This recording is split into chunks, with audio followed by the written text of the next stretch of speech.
You used to laugh together. Now it's just silence, and you're wondering, when did I become invisible? You sit in the same room, eat the same dinner, sleep in the same bed, but it feels like you're living two separate lives under the same roof. You want to say something, but you're tired. Tired of being the one who always tries. Tired of reaching out, only to be met with silence or distracted glances. You wonder if they even notice you're hurting. If this feels familiar, please know this. You're not alone. You're not crazy. And no, you're not expecting too much. What you're feeling is real, and you deserve more than just coexisting.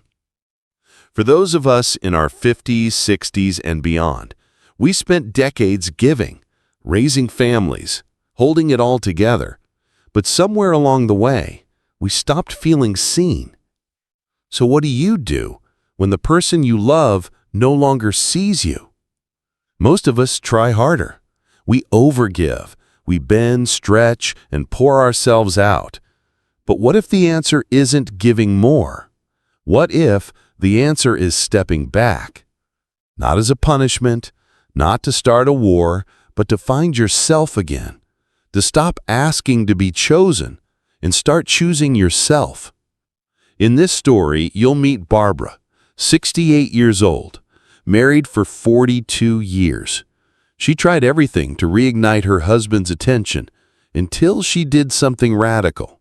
She stopped trying. What happened next? It didn't just change her marriage, it changed her. Stick with me, because her journey might just mirror yours. And by the end, you'll remember something powerful. You are not invisible, and it's never too late to come back home to yourself. Coming out of decades of emotional exhaustion, Barbara used to believe that long marriages would eventually settle into peace. Not passion, not fireworks, just a quiet companionship. And for a while, she thought that's what she had with James. They had been married for 42 years. They'd raised 2 kids, buried parents, paid off a mortgage, and celebrated birthdays with store-bought cakes and old family recipes. They were, by all appearances, stable. But something had shifted. It didn't happen overnight. It was the slow erosion of presence, of eye contact, of laughter. James had once memorized how she took her coffee. Black, no sugar, a splash of almond milk. Now he didn't even notice when she stopped drinking it altogether. She'd once loved Sunday mornings. He would read the paper aloud and make pancakes while she played old Motown records in the kitchen. Now she sat alone at the table. He scrolled through his phone, and the silence was louder than ever. At first, she made excuses for him. He's just tired. He's getting older. He's always been quiet. But deep down, Barbara knew this wasn't about age. It was about absence. So she started trying. Harder. She tried to become interesting again. She read new books so she'd have something to talk about. She cooked more elaborate meals. She complimented his shirts. She left little notes in his coat pocket like she used to when they were dating. But James never changed. He didn't meet her halfway. He didn't meet her at all. And one day, on her 68th birthday, he forgot completely. No card, no kiss, not even a happy birthday. Barbara spent the evening sitting on the porch, watching the sunset, pretending she wasn't hurt. But that night, in bed, while James snored beside her, Barbara whispered to herself, "I don't want to disappear in a life I helped build." The next morning, she made a different choice. She didn't yell. She didn't demand change. She didn't even bring up her birthday. She simply decided to stop chasing. Barbara put on walking shoes and left the house for a sunrise walk. For herself. It wasn't just exercise, it was a declaration. A quiet, steady reclaiming of space, not from James, but from the version of herself who had stopped believing she deserved to be seen. With each step, she didn't just move through the neighborhood, She moved closer to her own forgotten center. She breathed in the early morning air and let the sun hit her face like it used to when she was 20. That week, she joined a watercolor class at the community center. She bought a new journal and began writing again, not about him, but about herself. She started calling old friends. She listened to music in the car instead of the silence. She wore lipstick on a Tuesday just because it made her feel alive, radiant even. As she caught her reflection in a store window, there was a flicker of recognition, a soft smile, a whisper from within that said, "There you are." For that moment, she wasn't anyone's wife or mother. She was simply a woman reclaiming the right to feel beautiful for herself. She didn't do these things to get James's attention. In fact, for the first time in years, Barbara wasn't performing her love. She was reclaiming it. She'd spent decades nurturing everyone else, children, home, husband, and now she chose to nurture herself. Barbara didn't save her marriage by walking away. She saved it by walking back to herself. That's the part we often misunderstand. To step back isn't to give up. It isn't waving a white flag or declaring emotional war. It's something far quieter and far more courageous. Stepping back is not about abandoning the relationship. It's about returning to your center. It's about giving the other person a chance to see you again, not as a background presence, but as a whole, living, feeling human being. When we are always available, always agreeable, always anticipating others' needs, we begin to disappear. Not to them at first, but to ourselves, and then, eventually, to them too. Barbara's choice wasn't easy. It wasn't angry. It wasn't bitter. It was clear. And it was kind. Because in truth, there is nothing more loving than refusing to shrink. When she stepped back, she stopped trying to manage James's feelings. She stopped offering herself at the cost of her own voice. She stopped editing her wants, her sadness, her joy, just to keep the peace. And what happened? He began to see her again. Because when love is no longer assumed, it becomes something we pay attention to. But here is the most important truth. Even if he hadn't noticed, even if James had remained indifferent, Barbara still would have won, because she had remembered herself. That's what stepping back gives you. It gives you you.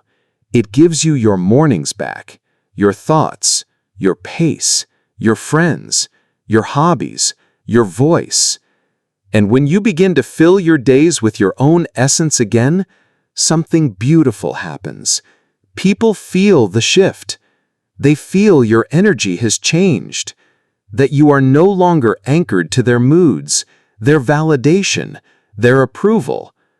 It's subtle, but it's powerful. And when the dynamic changes, people either come closer or they reveal they were never really with you to begin with. Either way, you stop chasing ghosts. So how do you do this? Start small. Make time, real time, for yourself. Not just squeezed in between chores or obligations, but on purpose. Read again. Walk alone. Sit in silence. Call that friend you miss. Laugh just for you. Nourish your body too. Stretch, breathe, rest. Move because it feels good, not because it's expected. And most of all, stop over-explaining. Let your boundaries speak for themselves. You don't need to justify joy. You don't need to apologize for needing more. You don't need to beg for someone to meet you halfway. Simply take a step back and see who steps forward. Because the person who truly values you won't need to be chased. They'll notice your absence. They'll remember your presence. And they'll want to return, not out of guilt, but out of love. And if they don't, you'll still be standing, stronger, calmer, whole, because you finally chose the one person you'd been waiting for all along, yourself. At first, James barely registered the change. Barbara's footsteps still echoed through the house. Dinner still appeared on the table. Her presence remained, familiar, consistent, like background music in a life he assumed would always play on. But then, something went quiet. The first morning she left for her walk, he didn't notice. The second morning, he asked, almost absently, "Where are you going?" Barbara's answer was simple, and it unsettled him more than she knew. "Just for me," she said, tying her shoes. "I like the quiet." He blinked. She didn't ask if he wanted coffee, didn't ask what he needed. And for the first time in years, she walked out the door without checking if he was okay first. For decades, Barbara had surrounded him with care. She filled in emotional gaps before he had to acknowledge them. She reminded him of birthdays, planned dinners, bought gifts for his family, noticed when he was distant, and softened the air before it turned cold. She was always there. Until she wasn't. At first, James felt annoyed. He couldn't put his finger on why. It wasn't that Barbara was being cold. She was still polite, still warm, but there was a pause now, a buffer, a distance he hadn't agreed to, but couldn't deny. And that distance, it echoed. He found himself listening for her footsteps in the morning, waiting for her to ask how his day was, missing her humming while folding laundry, missing the scent of her lotion when she leaned in for a brief kiss, something he used to receive like clockwork. He didn't say anything, not yet. Men like James weren't raised to speak feelings. But one evening, while she came in from her walk, sunset warm on her cheeks, earbuds tucked away, he looked up and asked, almost involuntarily, "You walk every day now?" Barbara smiled. "I do. It feels good." The next day, he waited for her return. The day after that, he opened the door before she reached it. And a few mornings later, with quiet awkwardness, he asked, "Want some company today?" She hesitated, not from spite, but from caution. But she said yes. They walked slowly. No music. No words at first. Just two people, side by side again, not because one was chasing the other, but because both were beginning to show up. Later that week, James turned off the TV for dinner, looked up. "You still like that old detective show, right?" he asked. Barbara nodded. He queued it up. They watched quietly, like they used to, and for the first time in a long while, he reached for her hand, not because she offered it, but because he missed what it felt like. What changed? Not Barbara's affection, not her kindness, but her availability. James, like many men, had grown used to love being dependable, unquestioned. But when Barbara stopped offering herself automatically, he had to consider something new. She may not always be here. I can't keep assuming she will be. And with that realization, something in him softened. Something in him woke up. Because when love is no longer taken for granted, it becomes valuable again. And when the woman you've always counted on stops centering you, you either step up or you watch her walk away for good. James wasn't ready to lose her. He just hadn't known how much he already had. So maybe love isn't always about showing up first. Maybe love doesn't mean answering every call, anticipating every need, or giving until you vanish. Maybe, just maybe, love means choosing yourself first. Not to leave someone else behind, but to remind them and remind you that you are never meant to disappear inside the very relationship you helped build. Barbara didn't fix her marriage by trying harder. She found her voice again by becoming quieter with the outside world, yes, but louder within herself. And in doing so, she created space for James to see her, to reach, to remember. That's the quiet magic of stepping back. It's not surrender. It's self-respect. It's saying, I am still here, and I matter, even when I stop proving it.